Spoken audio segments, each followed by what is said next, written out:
ओ तेरी भाई साहब, क्या देख के आ रहा हूँ, मुझे खुद नहीं यकीन हो रहा। ब्लैक एंड वाइट में, वो भी ऐसी मूवी देख के आ रहा हूँ जो कि मेरे होश उड़ा दिए एकदम। बचपन से अभी तक के ब्लैक एंड वाइट में ऐसी मूवी जो इतना ज़्यादा किक दे अभी तक मैंने नहीं देखी। और ये मूवी सीधे तरीके से तुम्बाड जैसी मूवी को टक्कर दे रही, या उससे भी ऊपर लेवल में ये मूवी है। और इस मूवी के मेन लीड रोल में ममूटी और अर्जुन अशोकन है। अर्जुन अशोकन जो कि मैंने एक मूवी का रिव्यू किया था, रोमांचम, उस मूवी के लीड हीरो जो हैं वो ही हैं, अर्जुन अशोकन, जो कि इसमें ममूटी और अर्जुन अशोकन ने मतलब एक्स्ट्रा ऑर्डिनरी परफॉर्मेंस दे रखा है इस मूवी में अपनी तरफ से। और ममूटी क्या करना चाहते हैं मेरे को नहीं समझ आ रहा, मतलब वो सारी चीज़ों से परे हट चुके हैं। जो रोल उन्होंने नेगेटिव रोल किया, इतना बवाल नेगेटिव रोल किया है ना, जब आप ये मूवी देखने जाओगे ब्लैक एंड वाइट और कलर का फ़र्क ही नहीं पता चलेगा। एक एक मूवी में इतना खतरनाक जंप स्केयर्स है, और ममूटी के एक्टिंग देख के ना आप बावले होने वाले हो। और इस मूवी की बहुत ज़्यादा एडवर्टीज़मेंट भी नहीं हुई, ना ही इसे बहुत ज़्यादा स्क्रीन्स मिले हैं मूवी थिएटर्स में। उसके बाद भी IMDb पे 8.2 रेटिंग पे है, तो आप खुद ही अंदाज़ा लगा सकते हो कि ये मूवी ने क्या हल्ला काट रहा। तो चलिए बात करते हैं इस मूवी के ऊपर, लेकिन उससे पहले अगर आप इस चैनल पे नए हो तो प्लीज़ चैनल सब्सक्राइब कर लो। और मेरे 100 सब्सक्राइबर्स हो गए तो मैंने स्टार्ट अपने व्यूवर्स के लिए एक गेम जैसा कुछ रखा था, जिसमें कि मैं 1 ईयर का अमेज़ॉन प्राइम मेंबरशिप देने वाला हूँ फ्री में। बट उसका बहुत ज़्यादा अच्छा रिस्पॉन्स नहीं आया, मे बी मेरा चैनल नहीं आया इसलिए। बट अगर आप इस वीडियो को देख रहे हो तो मेरे डिस्क्रिप्शन में मेरा इंस्टाग्राम आईडी का लिंक है, उस पर क्लिक करो और मेरे इंस्टाग्राम आईडी पे जाके मेरा सब्सक्राइब किया हुआ चैनल का स्क्रीनशॉट मुझे भेजो। तो 100 सब्सक्राइबर्स हो चुके हैं ऑलरेडी, बट मैं किसी एक को चूज़ करूँगा जिसको कि 1 ईयर का अमेज़ॉन प्राइम मेंबरशिप जीतने का मौका मिलेगा। और जो मूवी है वो 17th सेंचुरी पे बेस्ड है, और ब्लैक एंड वाइट होने की वजह से ये और रियलिस्टिक लगती है कि हाँ ये 17th सेंचुरी की ही मूवी है। बट कंटेंट, मैंने बताया कंटेंट बहुत ही अच्छा है, तो आप इसके ब्लैक एंड वाइट होने पे मत चले जाना। इस मूवी को ज़रूर देखना, एकदम आपके होश और हवास चेंज उड़ा देंगे, एकदम धज्जियाँ उड़ा देंगे आपके दिमाग की कि ऐसा कंटेंट भी बन सकता है, वो भी सिर्फ और सिर्फ 27 करोड़ के बजट में। सुनो, ये ब्रह्म युग है। और ये मूवी स्टार्ट होती है जहाँ पे दिखाया जाता है कि दो दोस्त होते, खोरा और थेवन अर्जुन अशोकन होते हैं। तो इस मूवी में दिखाया जाता है वो दोनों दोस्त एक जंगल में कहीं पे भटक जाते हैं, खो से जाते हैं, वहीं पे उन दोनों की आंख लग जाती है। फिर जब थेवन है वो जब आंख खोलता है तो वो देखता है उसका दोस्त खोरा वहीं पे कंटिन्यूसली एक जगह देख रहा होता है। वहीं पे एक लड़की को दिखाया जाता है जिसको देख के वो एकदम पागल हो जाता है, एकदम उसके हिप्नोटाइज सा हो जाता है, वो कंटिन्यूसली उसको देख रहा होता है। वहीं थेवन उसको उठाने की, उसको उस जगह से हटाने की कोशिश करता है, तभी वो देखता है वहाँ पे एक लड़की जो कि कुछ भी नहीं पहनी होती है, और थेवन को पता चल जाता है कि वो लड़की यक्षी है जो कि इसको हिप्नोटाइज कर चुकी है पूरे तरीके से। और वहीं पे जब उसका दोस्त कुछ भी रिस्पॉन्स नहीं कर रहा होता तो जो थेवन है वो यक्षी को देख के डर जाता है और वहाँ से भाग जाता है। उसी के बाद वाले सीन में हमें दिखाया जाता है कि जो खोरा होता है उसको यक्षी मार देती है। तो अगर आप सोच रहे हो मैं पूरी स्टोरी बता के स्पॉइलर दे रहा हूँ, तो नहीं, मैं कुछ इंपॉर्टेंट चीज़ें ही बताऊँगा इसमें, और बाकी चीज़ें आप मूवी देखोगे तभी पता चलेगा आपको। फिर वहीं पे नेक्स्ट मॉर्निंग का सीन दिखाया जाता है जहाँ पे कि थेवन भटकता हुआ जाता है, वहाँ एक वाटरफॉल दिखाया जाता है, बट वो इतना ज़्यादा बड़ा और चौड़ा होता है जिसको क्रॉस करके वो आगे नहीं जा सकता। फिर वही भटकते भटकते एक मेंशन में जाता है जो कि एकदम अबेंडेंट गांव जैसा होता है, पूरा गांव में कोई भी नहीं होता, सिर्फ वो एक हवेली जैसी रहती है जहाँ पे वो जाता है। वहीं पे उस घर में एक खाना बनाने वाला बावर्ची रहता है जिसका भी बहुत ज़्यादा इंपॉर्टेंट रोल इसमें होने वाला है। फिर वहीं पे इस मूवी के सेकंड मेन कैरेक्टर आ जाते हैं ममूटी, जिनका इस मूवी में नाम है कोडुमन पोट्टी, वो वहाँ पे आ जाते हैं।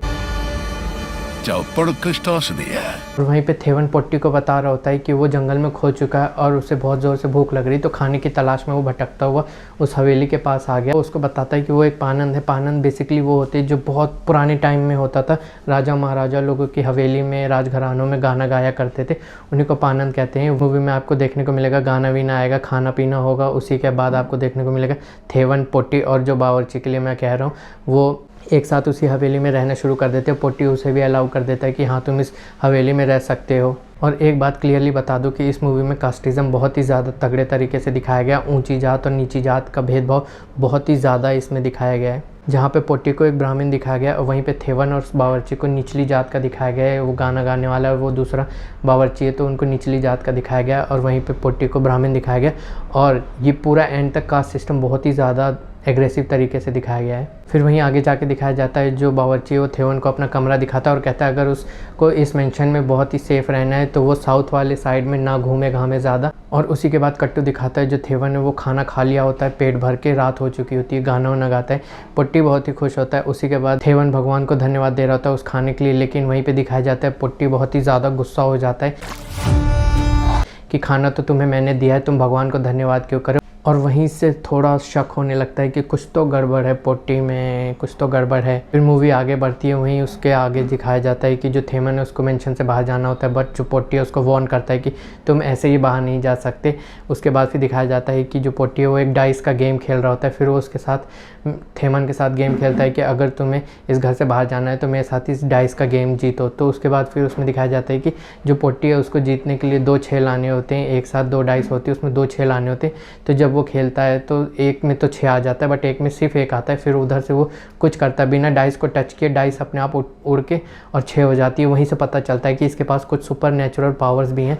तो वहाँ पे वो गेम जीत जाता है डाइस का। और उसके बाद फिर जो थेमन है वो उस घर से बाहर नहीं जा पाता, पासों के अंक से गोटे चलते हैं। और ये भी दिखाया गया इस मूवी में कि जो वहाँ पे लोग रहते हैं उसके अंदर उनको टाइम का बिल्कुल भी पता नहीं चलता।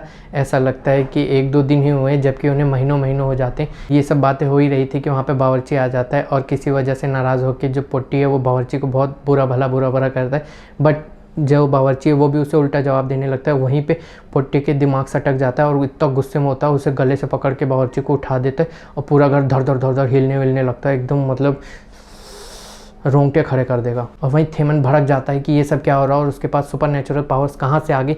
वो बावर्ची को पकड़ के बैठा देता है कि मुझे सारी चीज़ें सच सच बताओ। फिर बावर्ची वहाँ पे बताता है कि जो पोट्टी है उसके जो पूर्वज थे उनको एक बॉक्स मिलता है और उसमें एक एंटिटी होती है जिसको कि इंग्लिश सबटाइटल में गॉब्लिन दिखाया गया। उस एंटिटी का नाम होता है चत्तन, जो कि इनके काबू में रहता है और ये उससे जो कुछ भी कहते हैं, जो कुछ भी करवाना चाहते हैं वो करवा लेते हैं। उसी के बाद दिखाता है जो यक्षी है वो आती है उस मेंशन में और वो पोट्टी के साथ इंटीमेट हो रही होती है। इस सब चीज़ को देख के जो थेमन है बहुत ही ज़्यादा डर जाता है। फिर वो बावर्ची से कहता है कि तुम भी चलो, और वो वहाँ से भागने की प्लानिंग कर रहा होता है। लेकिन ये चीज़ें जो पोट्टी है उसको पता चल जाती हैं। वो उससे आके कहता है ठीक है तुम्हें जाना है तो जाओ, बट बारिश तो रुक जाने दो, इतनी तेज़ बारिश में कहाँ जाओगे। फिर वहीं पर वो सोचता है कि इस गाँव में इस जगह पे आज तक तो कभी बारिश हुई नहीं, अभी बारिश कहाँ से हो गई। तो जैसे ही वो बाहर आता है सडनली इतनी धुआंधार बारिश होने लगती है। ये सब चीज़ें देख के वो बहुत ही ज़्यादा डर जाता है।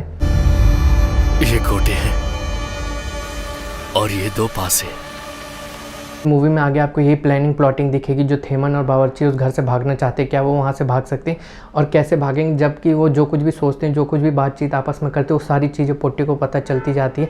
तो वो उस जगह से कैसे भागेंगे, यही सब चीज़ें चलती है। और ट्विस्ट एंड टर्न्स और सस्पेंस एक के बाद एक आता रहेगा। और आगे की चीज़ें मैं बहुत ज़्यादा नहीं बताऊँगा, बस यही बताऊँगा पोट्टी चत्तन ये सब कहाँ हैं, किस तरीके से एक दूसरे से जुड़े हैं और आगे क्या क्या कैसे क्या होने वाला होता है। और जो ये थेवन और जो बावर्ची उस जगह से भाग पाते हैं या नहीं भाग पाते, वो जिंदा बच भी पाते हैं कि नहीं बच पाते, जब आप ये मूवी देखने जाओगे तो आपको पता चलेगा। और जो मेकअप किया गया है ममूटी को,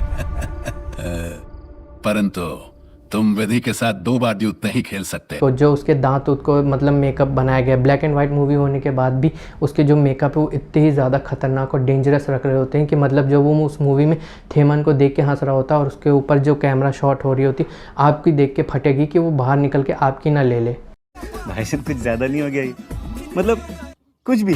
और मेरी तो जेन्युइनली नाराज़गी है इस मूवी के कास्ट और डायरेक्टर से, क्योंकि उन्होंने बहुत ज़्यादा कोशिश नहीं की इस मूवी को हाईलाइट करने की और बहुत ज़्यादा स्क्रीन डिमांड्स नहीं की या बहुत ज़्यादा स्क्रीन्स नहीं ली इस मूवी के लिए, क्योंकि ये मूवी डिज़र्व करती है भाई हाउसफुल जाने की। और उसके ऊपर से ये मूवी डिज़र्व करती है कि इसके भी 6-7 स्क्रीन्स चले हर एक थिएटर्स में, इतनी तगड़ी मूवी ये है। और सिर्फ 27 करोड़ में बनी ये मूवी, और वो भी ब्लैक एंड वाइट होने के बावजूद, मेरे को लग रहा है ये ऑस्कर डिजर्व करती है। इस मूवी में सिर्फ 5 कैरेक्टर है, मूवी के एंड तक सिर्फ और सिर्फ मेन 5 कैरेक्टर दिखाए जाएंगे, और वो हवेली और वो जो चत्तन आता है भूत बीच में वो। उसके अलावा इसमें एक कैरेक्टर नहीं है, एक भीड़ वाली जगह नहीं है, कुछ नहीं है। और उसके बावजूद ये मूवी आपको एंड तक ऐसे घुसेड़ के रखेगी, अपने अंदर ऐसे घुसेड़ के रखेगी, सच में आपको मन करेगा कि आज मैं अपना फ़ोन ऑफ ही कर लेता हूँ जब तक कि मूवी ख़त्म नहीं हो जाती। तो टाइम वेस्ट मत करो, मैं बहुत ही हाईली रिकमेंड करूँगा कि आप लोग जाके ये मूवी देखें और सिनेमा का असली एकदम एक्सपीरियंस लें। जो इनको एंटरटेनमेंट भौकाल और धूम धड़ाका चाहिए उनके लिए ये मूवी नहीं है। जो सिनेमा को जीते हैं, जिनको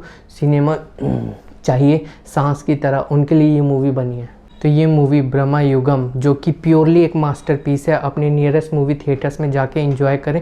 और मैं तो सच्ची कह रहा हूँ इस मूवी को मिस नहीं करना। तो आप जाके देखिए इस मूवी को। तब तक के लिए मैं जा रहा हूँ और आप लोगों के लिए लेके आऊँगा अगली वीडियो में एक नई मूवी या एक नया सीरीज़ या कोई ट्रेलर ब्रेकडाउन करूँगा। तब तक के लिए बाय बाय। और अगर आपने ये वीडियो यहाँ तक देखा तो प्लीज़ चैनल सब्सक्राइब कर लो। और तब तक के लिए पीस।